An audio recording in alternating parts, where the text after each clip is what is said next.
দেশের বিভিন্ন জায়গার আরও কিছু খবর নিয়ে একটি ডেস্ক রিপোর্ট।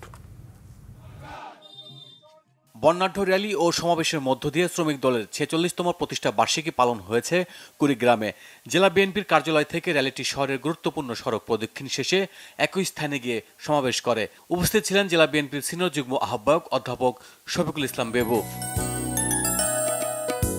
বিএনপির ভারপ্রাপ্ত চেয়ারম্যান তারেক রহমানের রাষ্ট্র কাঠামো মেরামতের ৩১ দফা বাস্তবায়নের লক্ষ্যে আলোচনা সভা হয়েছে সাভারে। ইউনিয়ন যুবদলের উদ্যোগে এতে উপস্থিত ছিলেন থানা যুবদলের সাবেক সাধারণ সম্পাদক শহীদুল ইসলাম, সভাপতিত্ব করেন সাবেক সাংগঠনিক সম্পাদক মঞ্জু মোল্লা। সিলেটে আওয়ামী লীগের ষড়যন্ত্রমূলক মামলায় জেলা ছাত্রদলের সাবেক সদস্য আব্দুল মালিক লিটনের মৃত্যুদণ্ডের রায় বাতিল ও তার মুক্তির দাবিতে মানববন্ধন হয়েছে। বিকেলে গোয়াইনঘাট আলীরগাঁও ইউনিয়নে মানববন্ধনে অংশ নেন স্থানীয়রা। ঢাকা মহানগর ইসলামী ছাত্র সেনার সাবেক সভাপতি মাওলানা রইস উদ্দিনের হত্যাকারীদের গ্রেপ্তার ও বিচারের দাবিতে বিক্ষোভ মিছিল হয়েছে চট্টগ্রামে। নগরীর জামিয়াতুল ফালাহ শাহী মসজিদের সামনে এই কর্মসূচির আয়োজন করে সুন্নাত ওয়াল জামাত। একই দাবিতে প্রতিবাদ ও বিক্ষোভ মিছিল হয়েছে হবিগঞ্জে। মিছিল শেষে পথসভায় বক্তব্য রাখেন সংগঠনের সাবেক ভাইস চেয়ারম্যান মাহবুবুর রহমান আওয়াল। ড্রেন সংস্কারের দাবিতে মানববন্ধন হয়েছে বরিশালে। নগরীর মুসলিম গোরস্থান রোডে এতে বক্তব্য রাখেন স্থানীয় বিএনপি নেতা মীর জাহিদুর কবির জাহিদ সহ অন্যরা। দ্রুত সমস্যা সমাধানের দাবি জানান বক্তারা। ফ্রি মেডিকেল ক্যাম্প হয়েছে ঠাকুরগাঁওয়ে। সদর উপজেলার গুলোহল, ঢোলরহাট, বালিয়া, বেগুনবাড়িয়া ও সালান্দরে এই কর্মসূচির আয়োজন করা হয়। সেবা গ্রহণ করেন অন্তত ১২,০০০ মানুষ।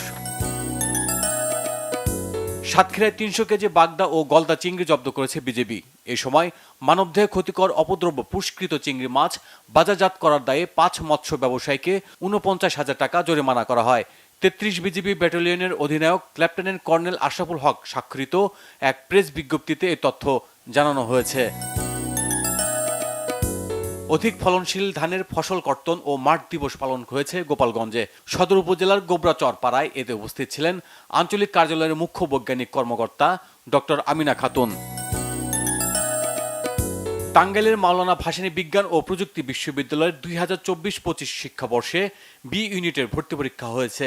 পরীক্ষা চলাকালীন কেন্দ্রগুলো পরিদর্শন করেন ভাইস চ্যান্সেলর অধ্যাপক ডক্টর মোহাম্মদ আনারুল আজিম আখুন্দ। হিন্দু সম্প্রদায়ের ধর্মীয় উৎসব এক নাম কীর্তন হয়েছে মুন্সিগঞ্জের শ্রীপুরে।